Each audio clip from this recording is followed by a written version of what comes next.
Hey, it's Mike with Mike's Tutorials, back with a quick little video on how to free up disk space on your Mac. A lot of us have laptops with maybe 256 gigabytes a drive, and pretty easy, can be easy to fill that up. So first thing to note is just, figure out what size disk you have and how much free space you have. So if you go to the Apple menu, click on About This Mac, and then click on Storage, it'll tell you what size disk you have and how much is remaining. And the remaining is, I guess, the important thing there. So I have 231 gigabytes available. Once your computer gets down to it's a little hard to say, but you know, I, I, I usually tell people don't go under 20 gigabytes of free space. Weird things can start to happen to your computer, weird glitches if you run out of disk space. If you can have more, like 50 gigabytes, great. 20 gigabytes, that's really, really low. So if you're running low in disk space, you're getting messages saying your startup disk is running out of room. You really need to address that right away. Apple has built in some new tools to help you free up space on your Mac, so I'll go over those briefly. Under this Manage tab that you can click, that'll open up the what they call the storage management section in System Information, and so you'll get some recommendations here. So if you have a lot of space in iCloud, you can choose to store your desktop and documents and photos in iCloud, and your Mac can actually reduce the size of those if it needs to, if it's running out of space. So you can optimize your storage by choosing to store in iCloud and to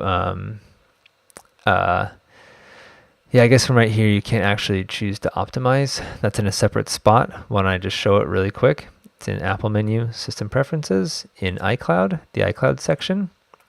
Under iCloud Drive, you can check that, and under Options, make sure Desktop and Documents folders are checked. Make sure that Optimize Mac Storage is checked. I would say only do this if you have a low capacity drive and you really need to free up space, because what it'll do is it'll keep all your desktop and documents in iCloud, and then it will remove those files if space is needed. You still see the icon for the files, but there's a little cloud icon on them. So if you were in a situation where you needed one of those files and you didn't have an internet connection, you wouldn't be able to get it. I guess you could turn on the hotspot on your iPhone and download it, but so check that if you need to. Otherwise, don't. You can optimize your mail storage by removing saved attachments from Apple Mail. So I think that can be a good thing to do. You can hit optimize there, and you can always download the attachments later. And in mail preferences, you can change that setting. So you can say optimize there. I'll say cancel for now. Empty trash automatically. So if an item has been in the trash for over 30 days, it'll be removed automatically. A lot of people forget to empty their trash, and that can sometimes have gigabytes worth of stuff in there. So you can turn that on. I think that's good. And then you can look through here and see where all your stuff goes. Like for me, it's mostly my iTunes library and my photos. That's pretty common. You can like click through these and actually see like where stuff is going, like where your documents are going. So for me, it's like my iMovies. I have some virtual machines. I have okay, here's the option to optimize iCloud Drive. Looks like, well, look at this. So I have iOS 9.3.5 downloaded for an iPod Touch 5th gen. I don't need this on my computer. I could click this to see where it is. So it's in this library iTunes iPod software update. Yeah, I didn't realize that was there. I'm okay to remove this, and that will give me 1.6 gigs back of space. That's great. iTunes will show you like, all your music or the larger stuff. If you have movies and stuff, they'll show up in there. Mail, messages. So that's like if you've sent movies or photos to people in messages, you can remove them from here. I don't really love doing that right now though. photos, so you could set it to optimize your photo library. That can be a good thing to do. Can reduce the size of your photos on the fly. And then under recommendations, you can also go to review files here, and it will give you a list of like your largest files across your whole computer. And that can be useful just to like quickly remove stuff. And you can also look at like what's in your downloads list. And then you can also just look at your entire computer, which is nice. And you can kind of drill down and see like what is taking up space. Be careful about deleting some of this stuff because it can be hard to know exactly what it is. But if you're sure that you can get that it's something you can get rid of, go ahead and do it. So that is a really useful spot to go to. A couple other spots I'll just point out, places you can go to. In iTunes, if you've backed up your iPhone or iPad to iTunes, but are now using, if you're now using iCloud to back up, it might not be as useful or relevant to have backups in of those devices on your computer. And those can sometimes be gigabytes and gigabytes. And along with that, you might also have TV shows or movies, things like that, that are in your library. And you can remove those. You can always re-download them later, or I think you can even stream them now in a lot of cases. So iTunes is about to open up, and what you want to do is you want to go to iTunes and then Preferences. And under Devices, I don't have any backups of mine because I'm using iCloud, but if you have any in here, take a look at them, take a look at the date, and delete ones that you don't need anymore, because that'll free up a lot of space usually. So do that. And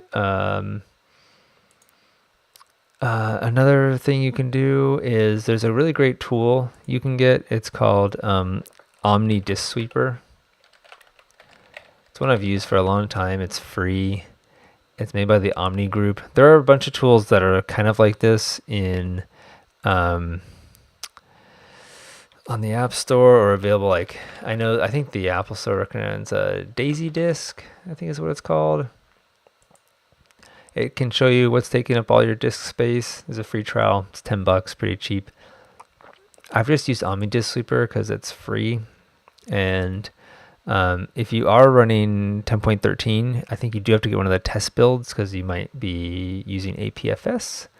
And so yeah, you can download it, open it. It shows you your drives, and you can say sweep. And then what it does is it just goes through your entire system, sort of like what the Apple one did, but it tends to actually show you more than the Apple one. If I show them side by side, go to manage. This shows you some stuff, but not every thing. It shows you a lot though, which is nice. I just found that Omni Disk Sweeper will show you more. Like it shows you stuff that's not even in your, this is only stuff that's in your home folder, which is good, but you might, and I guess, yeah, it doesn't show applications, right? Yeah, it only shows stuff that's in your home folder applications, whereas Omni Disk Sweeper will show you everything on your system. It does take a little bit longer to sort of size everything up, but it does go through and like, here's my applications as it is right now. So like I've got an old Mac OS installer. I've got the OS 10 El Capitan installer. That's 6 gigabytes. I could remove that.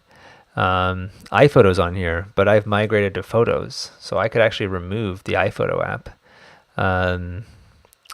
There's often applications in here that I find that people just don't need to use anymore. So you can just delete them. GarageBand, a lot of people, it's a great app, but a lot of people don't need it, and it's over a gigabyte. You could delete it. You could always re-download it from the App Store. So, go through your applications folder, see if there's anything in there you can delete, and, go through your library folder. There's often things like, it's going to take a minute for it to run. Like there's some Adobe stuff if you had installed Adobe, but like Photoshop, but weren't using it anymore, you could remove that. I've got even more going on here. I'm going to give this a couple minutes and I'll be right back. Okay, so my computer is done, just about done sizing my system. It's doing one last folder, which we'll take a look at. So Omnidisk Sweeper is a little bit more of a power tool in that you got to be a little bit careful about what you're deleting. Make sure you actually can delete it. You want to tend to stick within applications or users and library. You don't want to mess around with private or volumes or system. That's just not a great idea. Those are like OS 10 files that most of them won't let you delete because there's a feature called System Integrity Protection. But yeah, you basically just want to go through. So here's my users. It says how big each folder is. So music, virtual machines, pictures, documents, library. So you could look through like library application support is a place to look at. It's like, okay, oh, Steam. Like, okay, there's probably a game in Steam that's taking up some space and maybe I should go into the Steam app and delete it. So you can get little clues here sometimes. Within movies, I got my iMovie library. I've got virtual machines. I've got my photos library. So often stuff will come up here that you might not even know is in there. Downloads half a gig, go through and delete stuff. So yeah, I think Omnidisk Sweeper can be a handy tool if you know a little bit about what you're doing. Before you do this, just, make sense. Back up your computer and go ahead and delete stuff. And, that should free up a lot of disk space. So hopefully that helps. If you have any questions, let me know in the comments. And if you like this video, click the like button, and even better, subscribe to my channel. I'm trying to get over that 1,000 subscriber mark. So anything you can do to help would be great. And yeah, share this video with your friends and all that. Okay. Thanks so much. Have a great one. Bye-bye.